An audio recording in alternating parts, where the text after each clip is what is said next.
IIT జేఈలో మంచి rank రానటువంటి విద్యార్థులకు బెస్ట్ ఆప్షన్ సిఎస్ఈఎంఏ కోర్సులు అడ్మిషన్స్ జరుగుతున్నవి. వాగర్థావివ సంపృక్తౌ వాగర్థ ప్రతిపత్తయే జగతః పితరౌ వందే పార్వతీ పరమేశ్వరౌ. ఆదిత్యాయ చ సోమాయ మంగళాయ బుధాయ చ గురుశుక్రశనిభ్యశ్చరాహవే కేతవే నమః.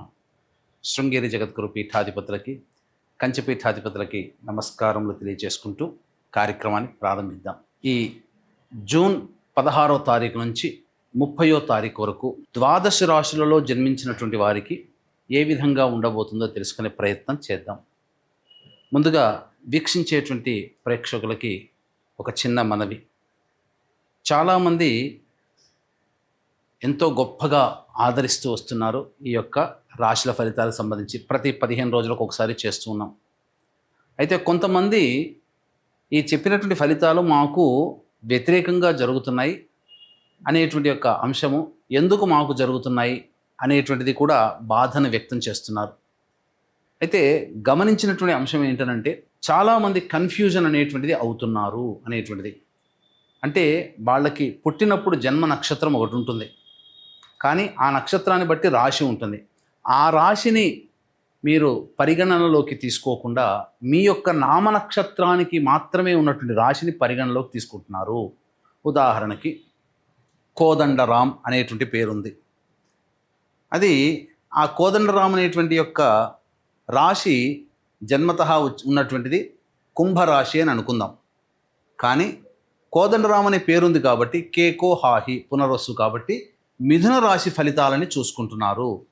జన్మించిన రాశి ఏమో కుంభరాశి అయినప్పుడు నామనక్షత్రం ప్రకారం చూసుకునేటువంటి యొక్క మిథున రాశి ఫలితాలు ఎలా సరిపోతాయి?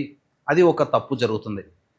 తెలియనటువంటి రెండవ తప్పు ఏంటంటే, చాలామంది ఈ వెస్ట్రన్ ఆస్ట్రాలజీని ఎక్కువగా ఫాలో అవుతున్నారు. చాలా చోట్ల రాశి ఫలితాల్లో మీకు ఏం చెప్పబడి ఉంటుంది? ఉదాహరణకి జూలై 24 నుంచి ఆగస్టు 23 వరకు సింహరాశి అని చెప్పబడి ఉంటుంది. అంటే ఆ మధ్యలో పుట్టినటువంటి వాళ్ళందరూ కూడా సింహరాశి చూసుకోవాలి అని చెప్పి ఆ జొడాయిక్ సైన్ ప్రకారం వాళ్ళు, అదంటే సన్ జొడాయిక్ సైన్ ప్రకారం. మనది రాశి అనేటువంటిది చంద్రుని బట్టి ఉంటుంది. అది మీరు రవిని బట్టి ఉండేటువంటి, రవి ఆ సమయంలో సింహరాశిలో ఉంటాడు కాబట్టి అది రవిని బేస్ చేసుకొని చెప్పేటువంటిది. ఇక్కడ మనం చెప్పుకునేటువంటిది చంద్రుని బేస్ చేసుకునేటువంటిది కాబట్టి మీ యొక్క జన్మ నక్షత్రం ఏదైతే ఉంటుందో ఆ రాశి చూసుకోవాలి. ఆ ఒక నెలలో పుట్టిన వాళ్ళందరూ కూడా సింహరాశి అని అంటే అది అవాస్తవం కదా. కాబట్టి తెలిసి తెలియక అదొకటి ఈ విధంగా చేస్తున్నారు. ఎవరికి తెలియని వాళ్ళకి నామనక్షత్రమే అది చూసుకోవాలి. అందులో కూడా చాలామంది ఇప్పుడు శ్రీనివాస్ అంటే కుంభరాశి చూసుకుంటున్నారు, కానీ చూసుకోవాల్సింది తులారాశి, ఇలా అన్నమాట. కాబట్టి ఈ తేడాని, ఈ మార్పుల్ని మీరు గమనించుకొని అసలు సిసలైనటువంటి మీ రాశి ఏందో దాని ప్రకారం మీ జన్మ పత్రిక ప్రకారం ఉన్నటువంటి రాశిని చూసుకుంటే అప్పుడు మీకు ఫలితాలు కరెక్ట్గా 90% వరకు మీకు మ్యాచ్ అవుతాయి. మనం చెప్పుకునేటువంటిది దినచర్యలలో భాగంగా రోజువారీ కార్యక్రమంలో ఏ రోజు ఆదాయం ఖర్చు ఎలా ఉంటుంది, ఏ రోజు మానసిక పరిస్థితి మంచిగా లేదా ఆందోళనగా ఉంటుంది అనే విషయాల్ని మనం క్లుప్తంగా తెలియచేసుకుంటున్నాం. కాబట్టి ఇవి విషయాలు పరిగణలోకి తీసుకొని మన ఈ చెప్పబడేటువంటి రాశి ఫలితాలు మీరు ఆపాదించుకున్నట్లయితే 90% వరకు మీకు అవి సరిపోతాయి దినచర్యలో, రోజువారీ కార్యక్రమంలో. ఇక మనం వివరాల్లోకి వెళ్ళినట్లయితే 16వ తారీఖు నుంచి 30వ తారీఖు వరకు ఉన్నటువంటి గ్రహ సంచారం తెలుసుకుందాం. మీనరాశిలో శని సంచారం, అలాగే మేషరాశిలో శుక్రుడు మరియు రవి బుధ గురు యొక్క గ్రహ సంచారము మిథున రాశిలోకి, అలాగే 23వ తారీఖు నుంచి బుధుడు కర్కాటక రాశిలో ప్రవేశం చేస్తారు. అలాగే కుజుడు కేతు సింహరాశిలో మరియు రాహువు కుంభరాశిలో సంచారం జరుగుతుంది.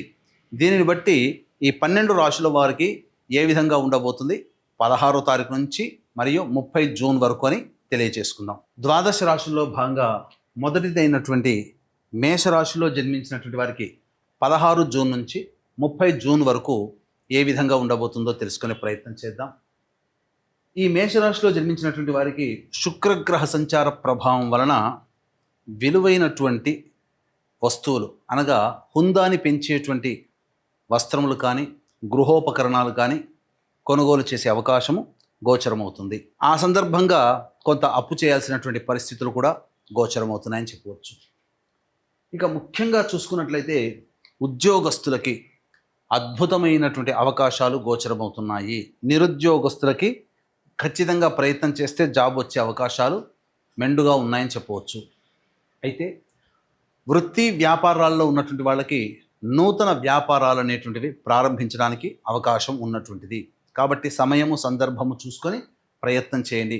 అయితే ప్రధానంగా వృత్తి వ్యాపారాల్లో విస్తరణకి అనుకూలంగా ఉంటుంది, కానీ కొత్త వ్యాపారాలకి ఇది సమయం కాదు. ఎందుకు అనంటే ఇక్కడ గురు మూఢమి అనేటువంటిది ప్రారంభమైంది, కాబట్టి కొత్త వ్యాపారాలు ప్రారంభించడానికి అనుకూలము కాదు. అయితే ఉన్నటువంటి వృత్తి వ్యాపారాల్లో అభివృద్ధిని ఎంతైనా చేసుకోవచ్చు. అభివృద్ధి మాత్రం ఖచ్చితంగా గోచరమవుతుంది.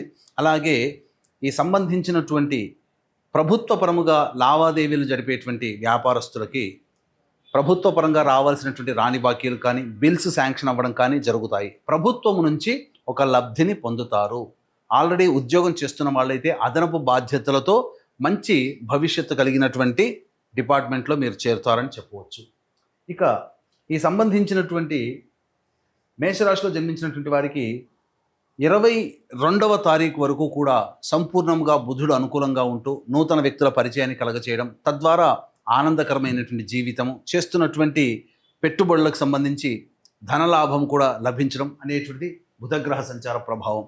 అయితే ఈ గురువు కూడాను ఇదే మిథున రాశిలో సంచారం చేస్తున్నటువంటి కారణం చేత ఈ సంబంధించినటువంటి మేషరాశిలో జన్మించినటువంటి వారికి ప్రధానముగా కొంత ధన నష్టము సూచిస్తుంది. కాబట్టి డబ్బు వ్యవహారాల్లో ఉన్నప్పుడు ఇతరులని నమ్మి డబ్బు అప్పుగా ఇవ్వడం అనేటువంటిది చేయకుండా ఉండడమే మేలనేటువంటి విషయాన్ని గమనించుకోవాలి. అయితే 23వ తారీఖు నుంచి ఈ సంబంధించినటువంటి బుధుడు ప్రవేశం చేస్తున్నటువంటి కారణం చేత సంపూర్ణముగా యోగదాయకమైనటువంటి పరిస్థితుల్లో ఉంటారు. ఇక గమనించుకున్నట్లయితే ఈ సంబంధించినటువంటి కుజ సంచార ప్రభావము, కేతుగ్రహ సంచార ప్రభావం మేషరాశి వారికి అనుకోని కష్టాలు తీసుకొని వచ్చే అవకాశం ఉంటుంది. ఆలోచన చేసినటువంటి పనులన్నీ కూడాను నత్తనడకన సాగుతాయి. మీరు అనుకున్నది ఒకటిదే, జరిగేది ఒకటిగా ఈ కుజ కేతుగ్రహ ప్రభావం వలన గోచరమవుతుంది.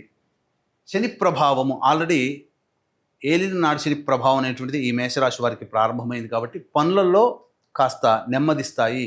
కాబట్టి ఎక్కువగా శ్రమించాల్సినటువంటి పరిస్థితి అని చెప్పవచ్చు. రాహుగ్రహ సంచార ప్రభావం వలన మంచే జరుగుతుంది. అన్ని విధాలుగా అన్ని విషయాల్లో మీకు యోగదాయకముగా విజయాన్ని సంప్రాప్తించే విధంగా ఉంటుంది.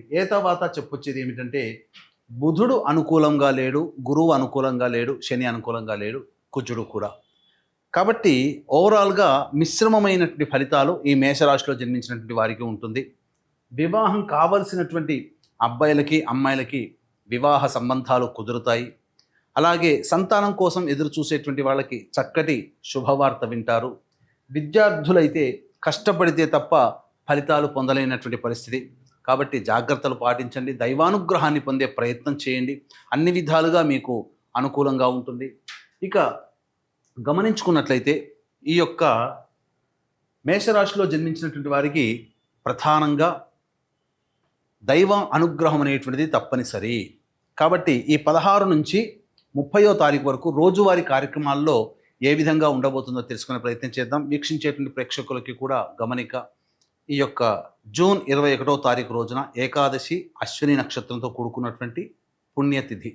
ఈ రోజున జాతకరీత్యా కలుగు విద్య, వివాహ, ఉద్యోగ, దాంపత్య, అనారోగ్య సమస్యల నివారణ కోసమై మరియు మేష, మిథున, కర్కాటక, సింహ, కన్యత్తుల, వృశ్చిక, ధనస్సు, కుంభ, మీన రాశిలో జన్మించినటువంటి వారికి శని దోష పరిహారార్థమై సర్వదోష నివారణ పూజలు, హోమాలు జరిపించి శక్తిపాతము చేయబడినటువంటి శంకరుంగలి మాలని మీకు ఇవ్వడం జరుగుతుంది. ఈ మాలని ధరించడం ద్వారా పాజిటివ్ ఎనర్జీ వస్తుంది, ప్రశాంతత కలుగుతుంది, సమస్యలు తీరుతాయి. ఇక రోజువారీ కార్యక్రమంలో భాగంగా 16వ తారీఖు రోజున చేస్తున్నటువంటి 16, 17, 18 ఈ 3 రోజుల్లో చేస్తున్నటువంటి కార్యక్రమాల వలన మీకు అభివృద్ధి కలుగుతుంది, ధనప్రాప్తి గోచరం అవుతుంది. అలాగే రాని బాకీలు వసూలవుతాయి. అన్ని వృత్తి, ఉద్యోగ, వ్యాపారాల్లో ఉన్నటువంటి వాళ్ళకి శుభ సూచకంగా చెప్పబడి ఉంది. ఇక 19, 20వ తారీఖులో కనుక చూసుకున్నట్లయితే అనుకోని ప్రయాణాలు గోచరమవుతున్నాయి. అలాగే నిద్రాభంగము అనగా సరిగ్గా నిద్ర పట్టకపోవడము, అలాగే ప్రతి పని యందు కూడాను ఆటంకాలు ఏర్పడుతుండడం గోచరమవుతుంది. ప్రశాంతత లేని జీవితాన్ని ఈ 19-20 తారీఖులో పొందుతారు. 21-22 తారీఖులో గనక చూసుకున్నట్లయితే పెండింగ్లో ఉన్నటువంటి పనులన్నీ కూడాను పూర్తి చేసుకుంటారు. విందులు వినోదాల్లో మీరు పాల్గొంటారు. కుటుంబ సభ్యులతో ఆనందంగా గడుపుతారు. ఒక బాధ్యతని కంప్లీట్ చేసుకున్నామనేటువంటి ఒక భావనతో ఈ 21-22 తారీఖుల్లో ఆనందంగా గడుపుతారని చెప్పవచ్చు. 23-24 తేదీల్లో చూసుకున్నట్లయితే కుటుంబపరమైనటువంటి వివాదాలు ఏర్పడతాయి. మనస్సు చంచలంగా ఉంటుంది. ఏ పని యందు శ్రద్ధ ఉండదు. ప్రధానంగా ధనపరమైనటువంటి నష్టాలు సూచిస్తున్నాయి కాబట్టి జాగ్రత్తలు పాటించండి.